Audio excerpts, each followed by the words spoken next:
Check this out. This is just such a perfect signal. It just ends perfectly on 0 decibel. And you can see that if I put 0 decibel on a different line, like it's like not very easy to do that here in this plugin, but I could make it more or less be here on this line.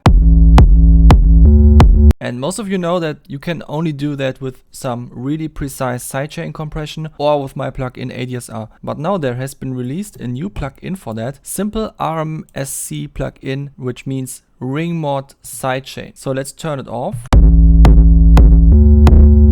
And you can see it sounds very distorted and the peaks go way higher because now the kick and the bass line is overlapping with each other. Let's only play the bass line. So you can see I have designed this bass line to just stay flat on a certain level, and the kick.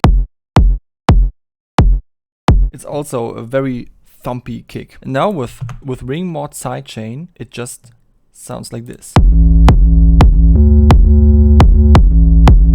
Just like the GUI of this plugin suggests, the idea of this plugin is to use a ring modulator to basically let the two samples cancel out against each other. What this plugin doesn't reveal to the user is that there is some more complex routing going on in the background, and there is an excellent video about that which I will link in the description, which inspired me a long time ago, but I didn't come up with the idea to make a plugin out of it, so it's just great that some developer actually did it. Actually, that's not entirely true. I made one plugin that is kind of like that, which is called Absorb, which is also a sidechain plugin, and yeah, it has a ring mod for the sidechain, so you could dial it in, but then you would still have to flip the polarity of something in order to get the effect. I don't remember the exact process because it's kind of convoluted, but well, that's also the reason why there should be a plugin like this for that. And yeah, I should have thought of that, but I didn't. So props to the developer for coming up with it. The only thing that I don't understand is like why you can set the release time. Like what does a ring modulator have to do with a release time? There seems to be some sort of envelope follower as well, even though envelope followers are like not really part of a ring mod. So I'm not entirely sure what it does, but it does sound cool. So if you turn it down to 0 milliseconds, I think that's what you would get usually from a sidechain ring modulator. A very distorted sound that also cuts the peaks perfectly. And then when you turn it up completely, you see that it ducks the bassline a lot, which you usually only get from a sidechain compressor. So what I assume is going on here is that this is basically a combination between a sidechain compressor and a ring modulator, and not like both in the same thing, and then they are mixed or something.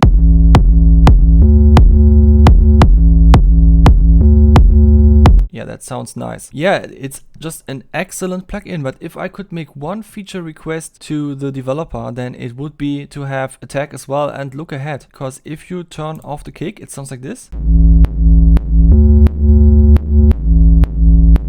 And you can hear it and also see it. There is a big discontinuity here, which manifests in some transient energy on the kick. And yeah, I mean, sometimes that might be cool, but other times you might want to soften that a little bit so that your kick still sounds the same. If I now enable and disable the bass line, we should hear a little bit of a difference in transient energy on the kick.